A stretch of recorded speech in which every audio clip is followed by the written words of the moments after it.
বিজ্ঞান হচ্ছে চিন্তা ও ধ্যানলব্ধ, কিন্তু গবেষণালব্ধ নয়। ভারতবর্ষ সহ উন্নত দেশগুলোতে যত বিজ্ঞান চর্চা হয় সবগুলো হচ্ছে ধ্যানলব্ধ। আমাদের মর্যাদা বৃদ্ধি করতে হলে জ্ঞান বিজ্ঞান চর্চা করতে হবে, বিজ্ঞানকে গাছের চারার মতো নার্সিং করতে হবে, তাহলে আমরা উন্নত হতে পারবো। ৪৬তম জাতীয় বিজ্ঞান ও প্রযুক্তি সপ্তাহ উপলক্ষে সোমবার সকালে নগরীর ইস্পাহানী পাবলিক স্কুল অ্যান্ড কলেজে জেলা প্রশাসন আয়োজিত ৩ দিনব্যাপী বিজ্ঞান মেলা, নবম বিজ্ঞান অলিম্পিয়াড ও নবম বিজ্ঞান বিষয়ক কুইজ প্রতিযোগিতার উদ্বোধনী অনুষ্ঠানে প্রধান অতিথির বক্তব্যে তিনি এসব কথা বলেন। কারণ হচ্ছে এই বিজ্ঞানটা ছিল চিন্তালব্ধ, ধ্যানলব্ধ, গবেষণালব্ধ না। ভারতবর্ষে যত বিজ্ঞান চর্চা হয়, বিভিন্ন সরকারি বেসরকারি স্কুল ও কলেজের শিক্ষার্থীরা ১১৪টি স্টলে তাদের নতুন নতুন উদ্ভাবন প্রদর্শন করেন এবং অতিথিবৃন্দরা স্টল পরিদর্শন করেন।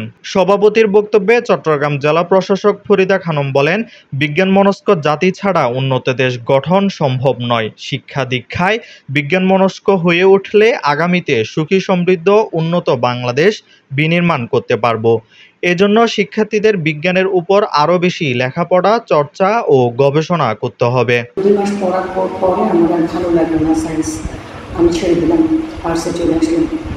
তারপরে একটা বড় ধরনের জার্নি ছিল, বিসিএস দিলাম অনার্স, কিন্তু বাবার ইচ্ছা আর কোনো হলো না। চট্টগ্রাম জেলা প্রশাসক ফরিদা খানমের সভাপতিত্বে অনুষ্ঠিত জাতীয় বিজ্ঞান ও প্রযুক্তি সপ্তাহের উদ্বোধনী অনুষ্ঠানে স্বাগত বক্তব্য রাখেন জেলা মাধ্যমিক শিক্ষা অফিসার উত্তম Khisa.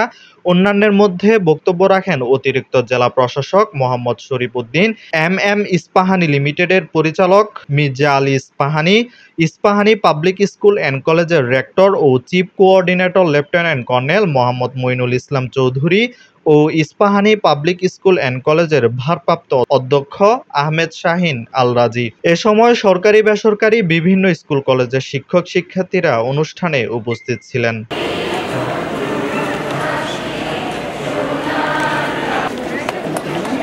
Desk report, Chittagong news.